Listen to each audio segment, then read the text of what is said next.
Also known as Donald Duck in Nutzi Land, or that one time the duck was dressed like Hitler, Der Fuehrer's Face was a sensation in 1943, becoming the most infamous of Disney's World War II propaganda shorts, and it's easy to see why. It's downright hilarious, subverting Nazi terror with absurdity reminiscent of Charlie Chaplin's The Great Dictator. Following the war, the short disappeared from the Disney roster for being one of the most notoriously politically incorrect productions. Thankfully, in recent years, Disney has made Der Fuehrer's Face available, along with a plethora of other World War II propaganda features and shorts.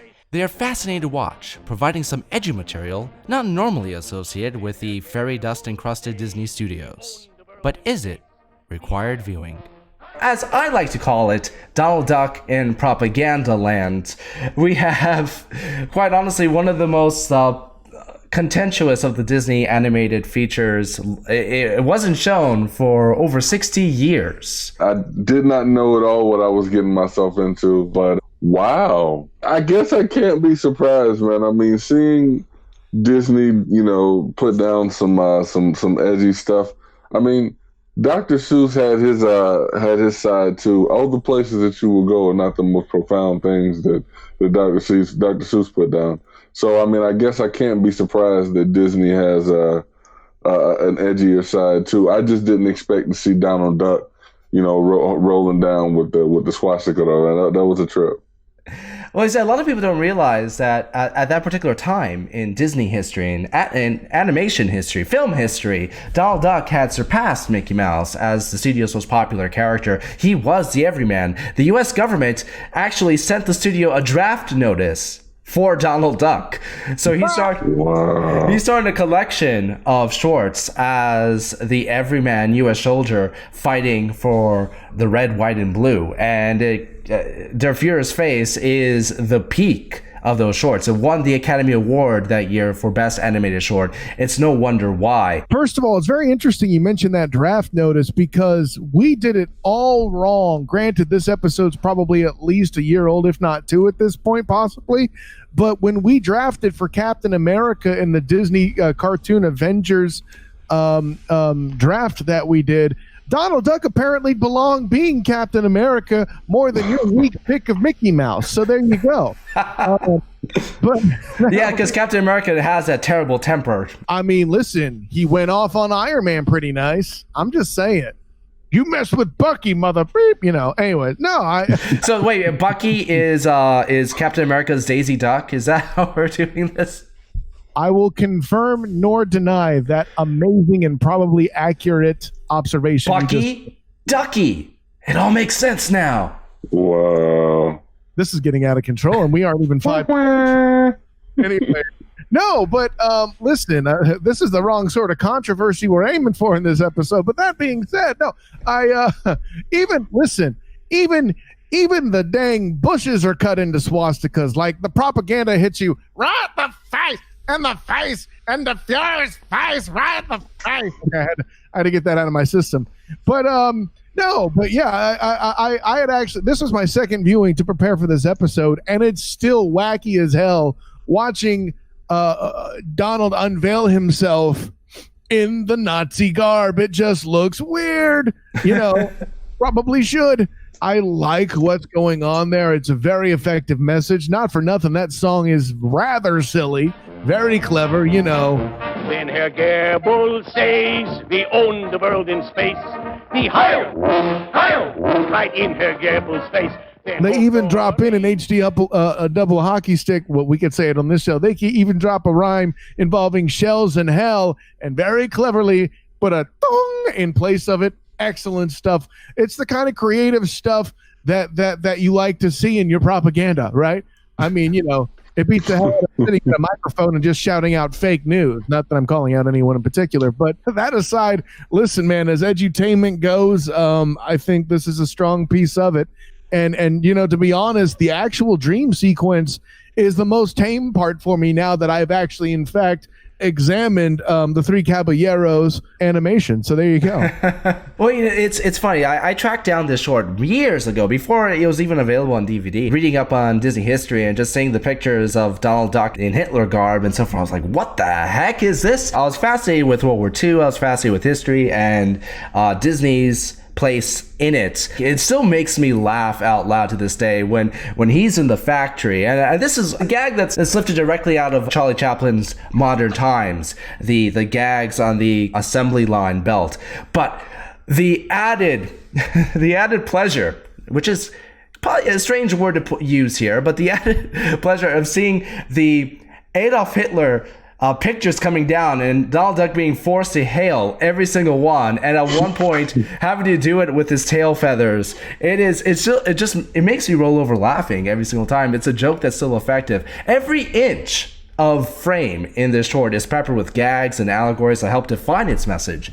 From the countless swastikas, as you pointed out, the clouds are swastikas, the trees, the freaking fire hydrants. The art design is incredible. Even the Hail Hitlering roosters. A lot of people nowadays, if they're watching it without understanding the nuance of what it's trying to accomplish, could easily be horrified, But that's the point. It's supposed to horrify you through the use of its comedy. It's just absolutely brilliant.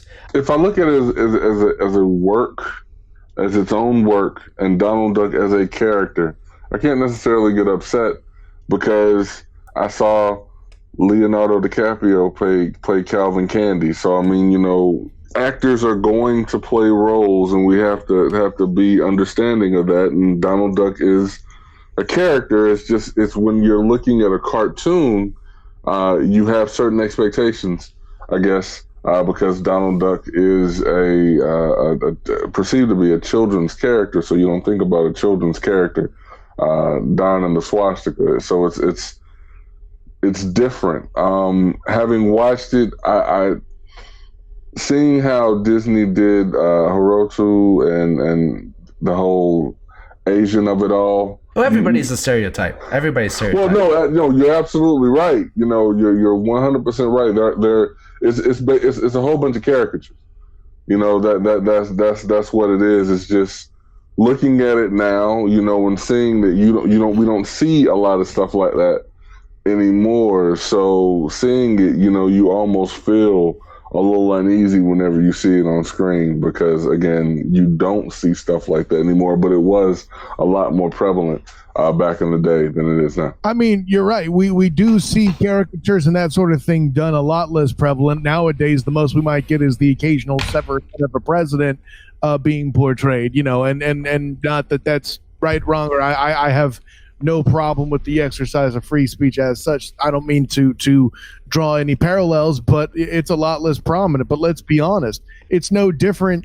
This is Walt's version of going to a WWE event and holding up one of those whack ass signs.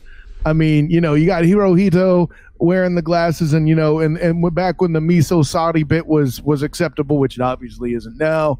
The portrayal of Mussolini being so very, how you say, light-footed, in its own way, has its own part too. I mean, listen, let's be honest. If you look through the history, Mussolini couldn't hold his own in any battlefield against the Allies for any extended period of time, and it fits the caricature in question. But again, for me, the thing that hits the biggest part of home is that song, bro. That song is just hilarious. The silly tuba, the brr in there hits it home. That, listen, if you see a cartoon that looks offensive and then you hear that brr with the tuba, it's a joke. And if you still get worked up about it, and how inappropriate it is, you're the problem. It's doing everything it can to attack a serious subject by way of telling you we being silly as hell and making fun of the enemy doing it. Because that's the context that can't be lost. These are people that was shooting at us, they shooting, the song became a runaway hit at the time and became a chart topper. I mean, hey, listen, it makes a lot more sense than anything that came out of the Three Caballeros, I'll tell you that. But through this, I mean, we experienced it through basically a typical day for Nazi Donald Duck, from his routine morning hails, complete with reading of Mein Kampf. Yeah, right. By the way, hey, listen, spoiler alert, he's not actually a Nazi. It's okay there. Just let it's a joke. Oh, It was a dream. It was. I mean, It was all a dream. a nightmare. He wakes up in the most gaudy, patriotic room in existence. I mean, it's like Uncle Sam and Betsy Ross in an orgy, with the resulting conflagration being the Donald Duck's decor.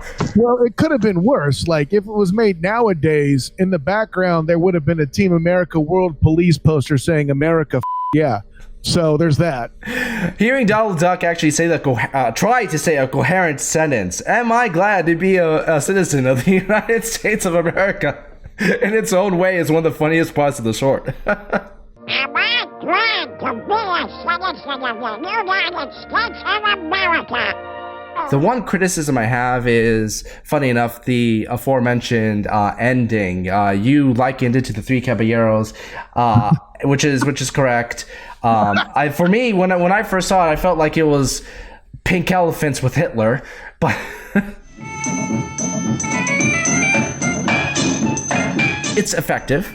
For me, that's where it kind of loses a little bit of its steam. It's supposed to feel overwhelming, and it is. It is, which is good point too. Yeah. Even though I think it's a little bit jarring for my own taste, I think it's still effective. For my money, to be honest, the tempo of the piece, which had to be fast because they're trying to keep it as short as possible, really kind of keeps you from taking everything in that's going on there, because there is a lot of there. That's a fact. And I would probably need to study up to catch more of the that's there that I didn't see there that time. I feel like this is a scene from Spaceballs. Anyway, yeah, count it out for me, brother, because I lost count. Anyway, There's 5 there's. It was a fever dream. I mean, ultimately, that's what it climaxed into this out of control fever dream, and then boom, he wakes up in his bed, and he's proud to be an American. I just insert bald eagle, and you're good to go. I didn't necessarily have a problem with it. I said, my piece as far as what I didn't necessarily have issue with was the caricatures, but that's just, and saying that's how, animation was done, it just doesn't make it acceptable. But I mean, that's it. Other than that, I mean, it was just a dream, so, I mean, it's not like, Walt was trying to say that, he was secretly, siding with that group. I mean, it was just a dream, and it was supposed to be meant with jest, so I'm fine with it. What do you guys, before we get to the big question of the evening, what do you guys think was the single funniest gag in the Fuehrer's Face? I think I've already stated it. Anything involving the picture of Adolf Hitler on the on the assembly line. Just thinking about it is making me laugh, especially when he starts mumbling under his breath and the guns instantly get pointed at his face. Anything involving that, it's just such an inspired idea. It's absolutely tripping hilarious. I'll go with the cuckoo clock, man. I mean, I like the clock. Every time the bird comes out, it's a whole different thing, man. So they run that gag so much over the years, man. So I gotta show love to that one. That was my bag. That's my runner up, I will say. Kyle. Yeah, no, all of the sound gags there are pretty strong in general. For me, the clang over the hell rhyme was fan-flippin-tastic. If one little shell should blow him right to. The visual stuff, as great as it is in its own right, lands better. Like with any video, if your sound is spot on, your video does better. And I think this is an instance of that. Those little touches like the cuckoo clock. Personally, I like all the steam whistles, like being fit with a Heil Hitler there, because the cuckoo clock, it kind of fit. There's a cuckoo and Heil Hitler, the way it's being said is the meter makes sense, but how you turn a steam whistle into Heil Hitler, that takes creativity. I'm just saying. Do you guys believe the Fuehrer's Face is required viewing? No. Okay, so I got a couple chuckles off of it. It's not very long, but that is not a reason why you should want to watch something. If you are the hugest Donald Duck aficionado, then yes, you should definitely check it out. it is something that I think you should want to watch, just to keep up with the history of it all. If you're a history buff, in any sense, you'll definitely love it. But just to say that, you know, any Joe Smo off the street should want to check this out. Joe Smo, I don't know. You know, usually we do, for required viewing, we do yes, required viewing, recommended, or no. I'm going to add a fourth category officially into the default assault roster in this case, and it's going to be kind of like a guilty by reason of insanity plea. It's a rare thing that'll fit into play. But as Demosthenes, of course, is a big Indiana Jones fan, I'm going to rate this. It belongs in a museum. Okay. And the reason why I say that is for its time. Listen, if you, me, and TJ were here doing YouTube in black and white, actually more accurately over the radio, having this conversation, we would call it required viewing in that era because it would have made sense. Now, it stands perfect as more of kind of a sign of the times. Like, I remember walking through, Lord help me, I can't remember. I think it was some part of the Smithsonian for American history. And seeing some of the stuff that went out in propaganda blew my mind. Like, they did this, you know? And then moreover, you look at it and people are like, and people believe this, you know? Like, it's one of those things where you hear the word propaganda, you think you know what it is, and then you see Fuehrer's face and go, holy shit. You know, you think you know what propaganda is, and then you see the cover of a Wonder Comics with Superman, or excuse me, Action Comics with Superman on it, alongside of a paratrooper without a chute, and the soldiers kind of doing a double take. You know, they did this. You know, that's why I give it a rating of it belongs in a museum. Is it required viewing? I would say no, but to hit home the certain historical context and lesson, it's a pretty damn strong tool. You kind of won me over with it belongs in a museum. You're preaching to the right person, unfortunately, with that. My overall thoughts. Well, the Fuehrer's face falls a tad short, in my opinion. It falls a tad short with a somewhat nonsensical, although, as I said, surprisingly effective nightmare sequence. I think that any shortcomings are nullified with its abundance of tenacity and wit. I think it's not only the best Donald Duck cartoon, but as I said before, I think it serves as the exemplification of wartime propaganda, not through film, not just a good example. I think this is the best example of wartime propaganda from the 1940s that I have seen, at least from Hollywood. On the Allied side, it's masterful in its subtext. And even more so, it's side-splitting. It's hilarious, moreover. They couldn't have picked a better character to say Hail Hitler 33 and a half times. most dubious honor ever. The most dubious, I mean, just that voice. Just had the sheer voice.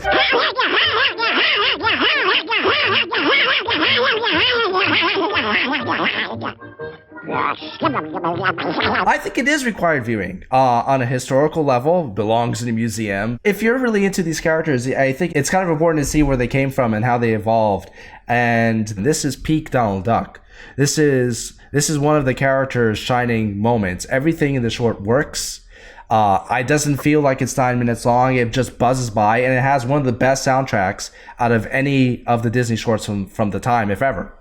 So I think it's required viewing myself. So what do you guys think of Fuehrer's Face? Let us know in the comments below. Are there any other Disney films that you'd like us to cover for required viewing? Any other films in general? What are your thoughts about the Disney wartime films, or even Warner Brothers? Many of these films are still banned and unavailable.